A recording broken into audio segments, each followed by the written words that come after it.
Hey guys, well, welcome to the Tammy Hotson Pillar podcast. And for those of you that are watching us on YouTube, welcome. Hey, we have a pretty, what would be the word? Tough topic today.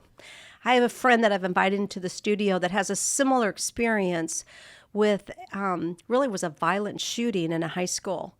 And a lot of this goes back when the story hit in November, Bonnie. It brought me back to Columbine. Right. Because we lived in Denver during the Columbine shooting and knew kids in the school. Our daughter's best friend's father was a teacher there. He was actually in the library at the time.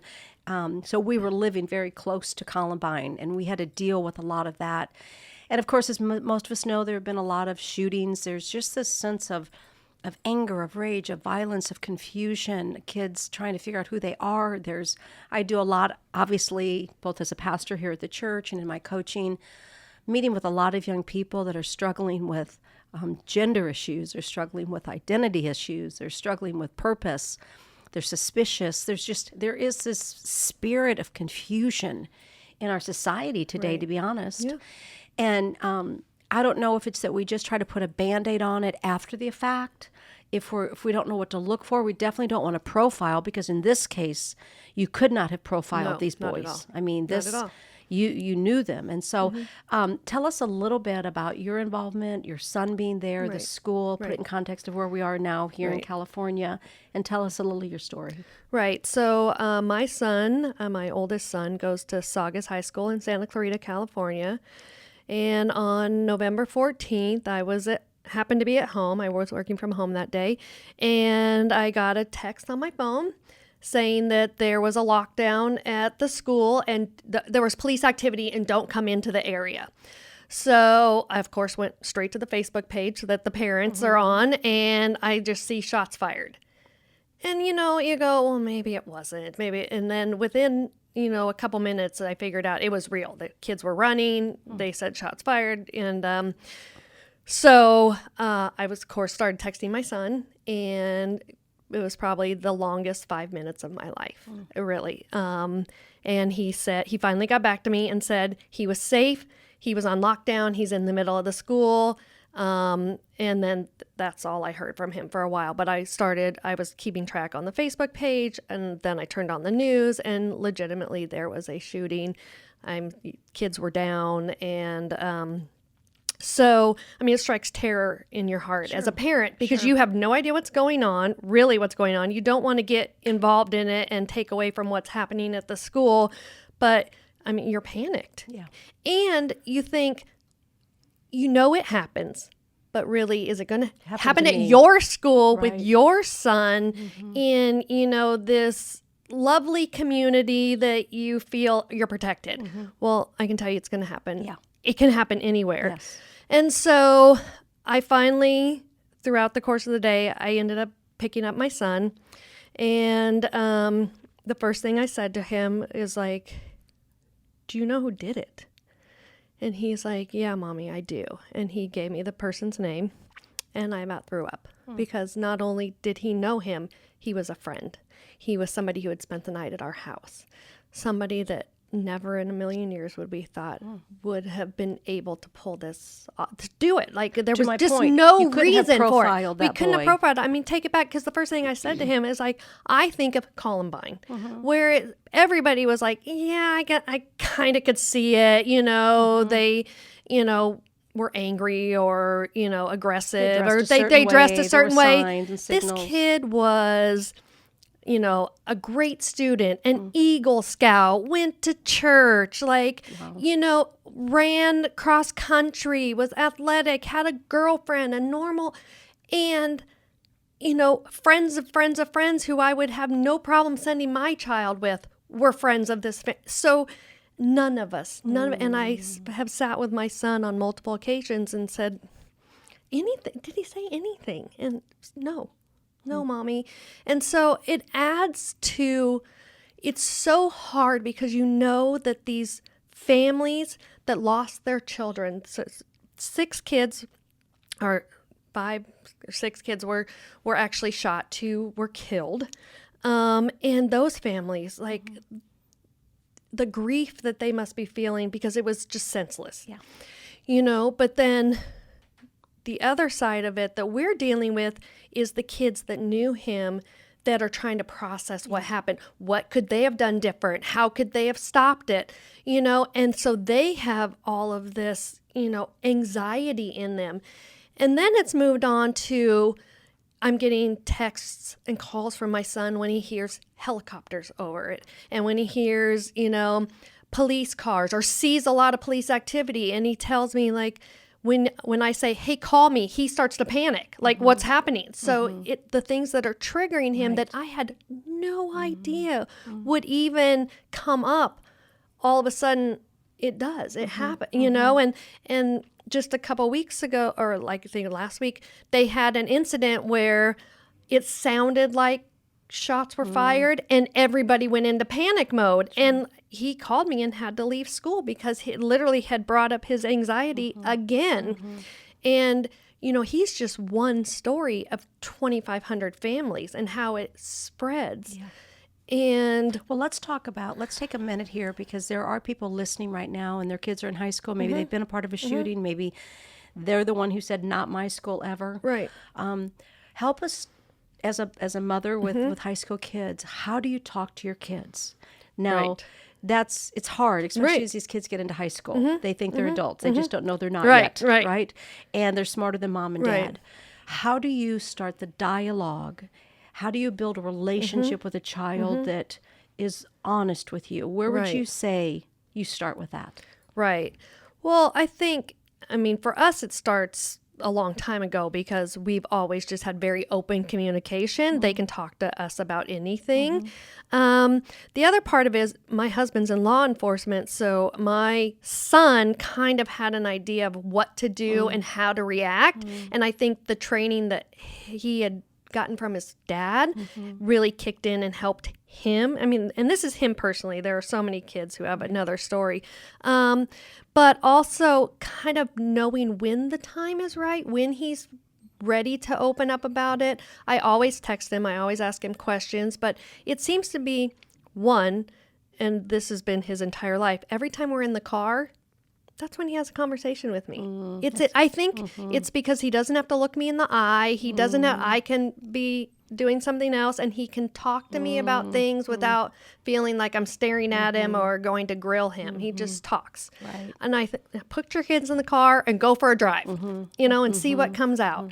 But I think the harder part, not just talking to my oldest, but because my youngest is 9 and so the entire community basically went on lockdown. Sure. And I didn't even think about it till I went to pick him up later. And he said to me, Mommy, there was a shooting at Saugus. Is Logan dead? And that's when I went, oh my goodness. I didn't even think that I was processing this for one. I didn't think about the other. And it's been talking to the younger one who doesn't really understand and keeps asking me why, and like keeping that communication open because he goes to sleep and cries at night because he doesn't understand, and his world's been just as shattered. So it's keeping that communication open for all of them, and it's different every day. It's different, some are good days, some are bad days, but just knowing that he can come talk to me or his dad at any time. How do you help build safety again? And I'm only saying that because I can remember, I don't know, sometimes I had told my husband, why are we in all these places? We actually were flying over the Twin Towers when they were hit. And so we dealt with 9/11 at our church on the East Coast, and of course Columbine when we were pastoring in Denver. And I could go on as we all could, because there's so much tragedy today. We all have a story that we were somewhere at that time. Right. So how in the world do we help people heal? And ultimately, as believers, and we've shared this, that God is our healer. He's known as Jehovah Rapha, the healer.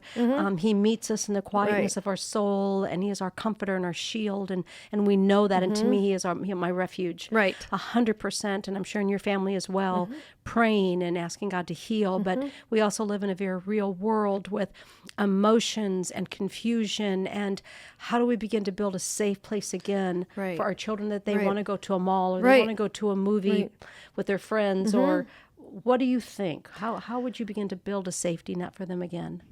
That's a struggle, because up until that day, like they would say, well, it can't happen here. And now it can happen there, and it did happen to them, and they process things differently than even, friends at another school. So I think, slowly we've gotten them back out to doing activities. The best thing that they did was, as friends, they came together and they have really bonded with each other and are helping. When one is weak, the other's strong. And so I think that they are going to be friends for a lifetime, and I think that's been helpful to them. And when they go together to places, because they all understand each other. Right. And it's honestly, I think it's harder as a parent because I don't want to let them out of my sight, because now I know that things can happen to them.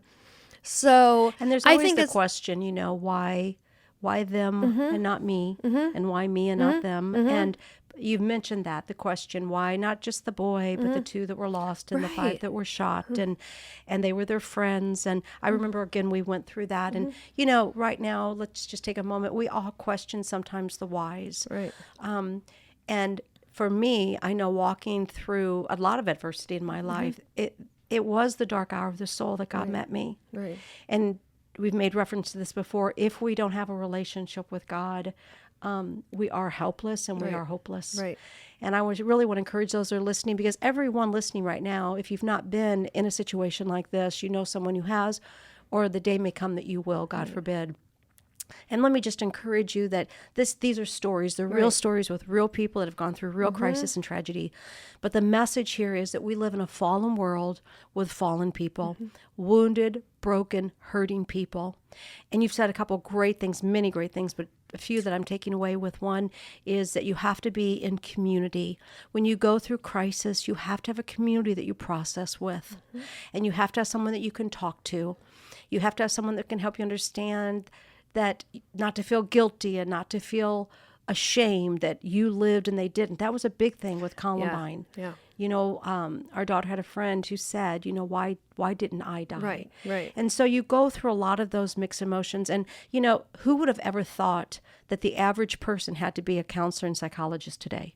I mean, growing up as a little girl, that was a specialty. Yeah. People went to school to be counselors and therapists. And today, unfortunately, we all need that skill. Right. Today, we all need tools on how to help people process grief. And so let me just encourage you to learn how to be a good listener, learn how to give good wisdom, and learn how to comfort those who are going through crisis in their life. Bonnie, it's been a tough time for you over the last few months with your kids and your family.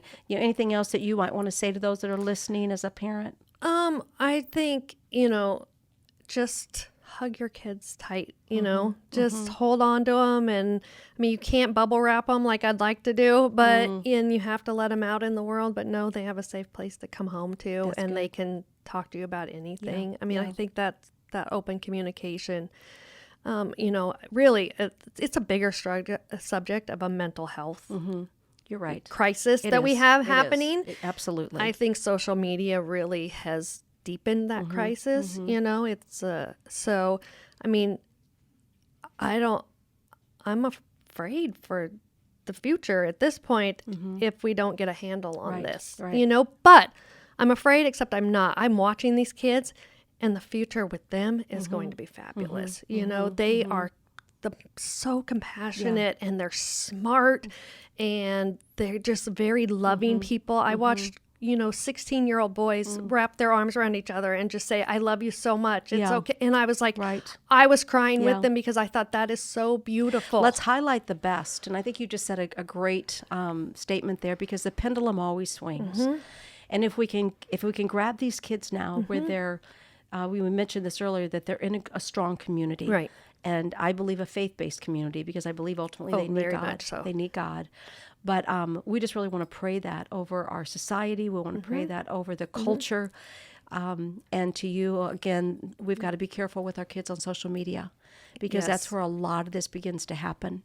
A lot of confusion and seeds of self-doubt, which are unnecessary. Right. So, hey, pray over your kids, love on your kids, communicate. I love your tip, your tool. Put them in a car. That way they don't have to look at you eyeball to eyeball, and ask questions. ask questions, and let your kids feel safe. One thing I've always said is don't react when they tell you something that you want to react to, because they want to know that they're in a safe place, that they can say anything to you. So thank you for your story, and let's continue to pray over our country, obviously our nation, our children, our families, and America, that our kids would feel safe in America again. Thank you guys for joining the Tammy Hotson-Pillar podcast. You can check me out on all of our social media feeds. Check out our Instagram post. We have great posts, great things happening, both with my line, Tammy Hotson-Pillar, and our ministry, Women of Influence. Today. Love you guys so much. Have a great day. God bless.